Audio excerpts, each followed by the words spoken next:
أحد من الأمم تردون علي غرا محجلين من آثار الوضوء. إنه الإمام الأعظم والرسول الأكرم الذي جمع الله تبارك وتعالى له المحاسن خلقا وخلقا. إنه الإمام الأعظم والرسول الأكرم الذي جمع الله له المحاسن خلقا وخلقا.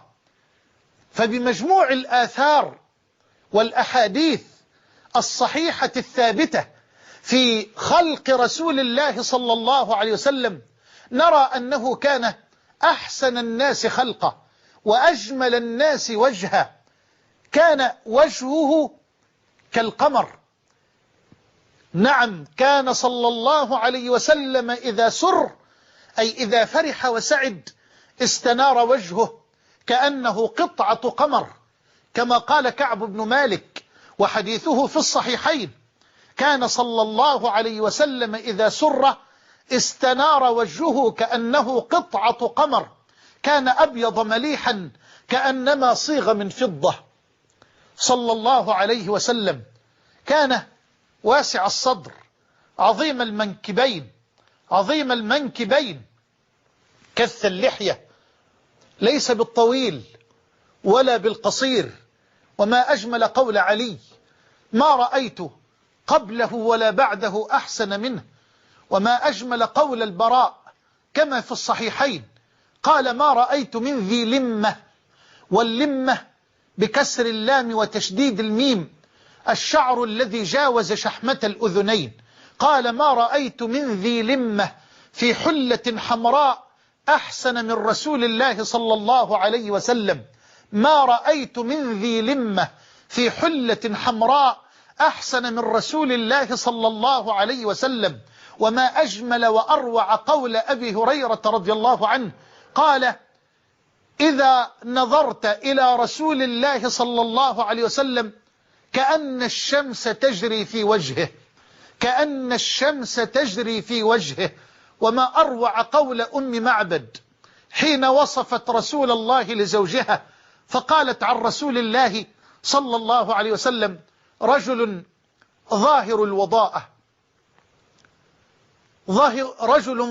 الوضاءة مليح الوجه حسن الخلق، مليح الوجه حسن الخلق.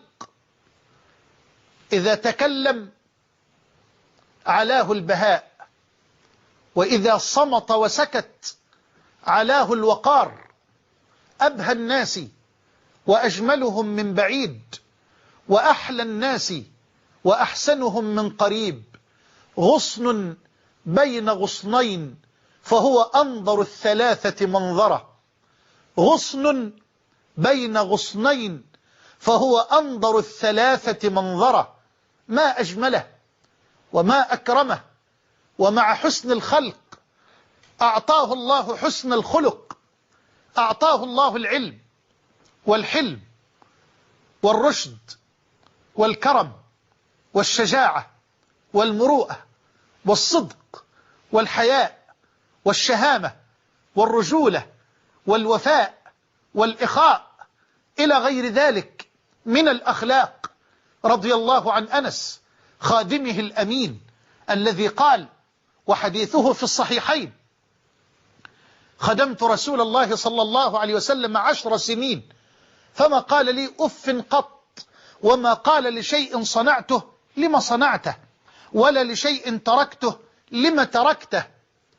ووالله ما مسست حريرا ولا ديباجا ألين من كف رسول الله، وما شممت مسكا ولا عنبرا أطيب من ريح رسول الله صلى الله عليه وآله ومن والاه.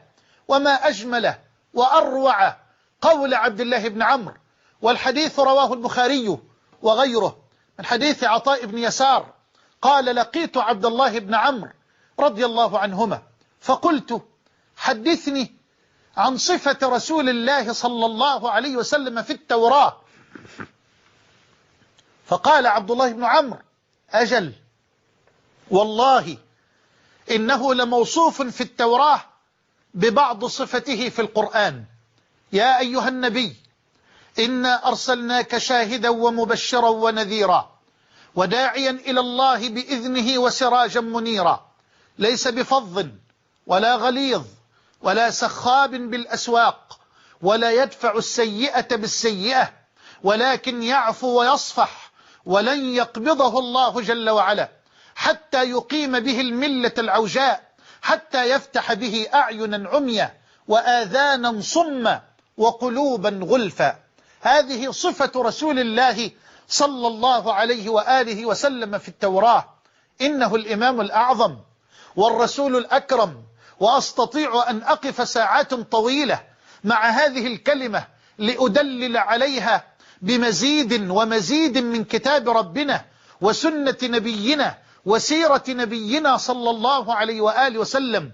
فالمحاولة عسيرة أن أتكلم عن إمام الأئمة وعن رسول الأمة في ساعة واحدة، إنما ها أنا ذا أجمع من هنا وهناك وهنالك من هذا البستان الواسع اليانع الماتع لأجمل الحديث، لأنني أريد أن أقف مع كل إمام من الأئمة بعد سيد الأئمة في حلقة واحدة، لنقف مع 30 من هؤلاء الأخيار الأطهار من الرجال والنساء بإذن الواحد القهار بإذن الله تبارك وتعالى.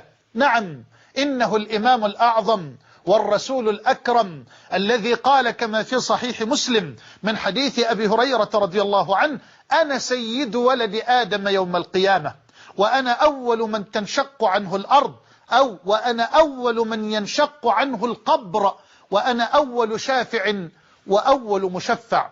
إنه الإمام الأعظم والرسول الأكرم الذي فضله الله جل وعلا على جميع الأنبياء والمرسلين.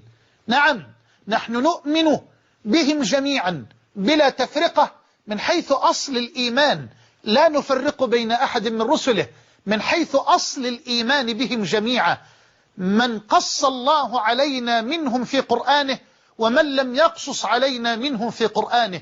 نؤمن بهم على سبيل الإجمال وعلى سبيل التفصيل، ولا نفرق بين أحد منهم على الإطلاق من حيث أصل الإيمان. أما التفضيل فلقد فضل الله جل وعلا بعضهم على بعض. قال الله تبارك وتعالى: تلك الرسل فضلنا بعضهم على بعض، منهم من كلم الله ورفع بعضهم درجات، وآتينا عيسى بن مريم البينات وأيدناه بروح القدس. قال صلى الله عليه وسلم كما في الصحيحين من حديث أبي هريرة: فضلت على الأنبياء ب6، أعطيت جوامع الكلم، ونصرت بالرعب، وفي لفظ البخاري مسيرة شهر، ونصرت بالرعب مسيرة شهر، وأحلت لي الغنائم، وجعلت لي الأرض طهورا ومسجدا، وأرسلت إلى الخلق كافة، وختم بي النبيون. اسمع هذا الحديث مرة أخرى: فضلت على الأنبياء ب6، أوتيت جوامع الكلم، ونصرت بالرعب، وفي لفظ البخاري ونصرت بالرعب مسيرة شهر، وأحلت لي الغنائم، وجعلت لي الأرض طهورا ومسجدا، وأرسلت إلى الخلق كافة، وختم بي النبيون. إنه الإمام الأعظم والرسول الأكرم الذي جعل الله تبارك وتعالى طاعته طاعة له ومعصيته معصية له تبارك وتعالى، وجعل الإيمان به صلى الله عليه وآله وسلم شرطا من شروط الإيمان بالله عز وجل، لا يتحقق إيمان المرء إلا به، بل ولا يصح إيمان المرء إلا به. قال الله جل جلاله: إن الذين يكفرون بالله ورسله ويريدون أن يفرقوا بين الله ورسله ويقولون نؤمن ببعض ونكفر ببعض ويريدون أن يتخذوا بين ذلك سبيلا أولئك هم الكافرون حقا وأعتدنا للكافرين عذابا مهينا. وهو القائل صلى الله عليه وسلم كما في صحيح مسلم من حديث أبي هريرة: والذي نفسي بيده لا يسمع بي أحد من هذه الأمة يهودي أو نصراني ثم يموت ولم يؤمن بالذي أرسلت به إلا كان من أصحاب النار. والإيمان برسول الله صلى الله عليه وآله وصحبه ومن والاه ليس كلمة ترددها الألسنة فقط، بل الإيمان به إقرار باللسان، إقرار اللسان بنبوته، واعتقاد الجنان برسالته، وتصديق أو وترجمة الجوارح والأعمال لسنته وشريعته. تصديق اللسان برسالته أو إقرار اللسان بنبوته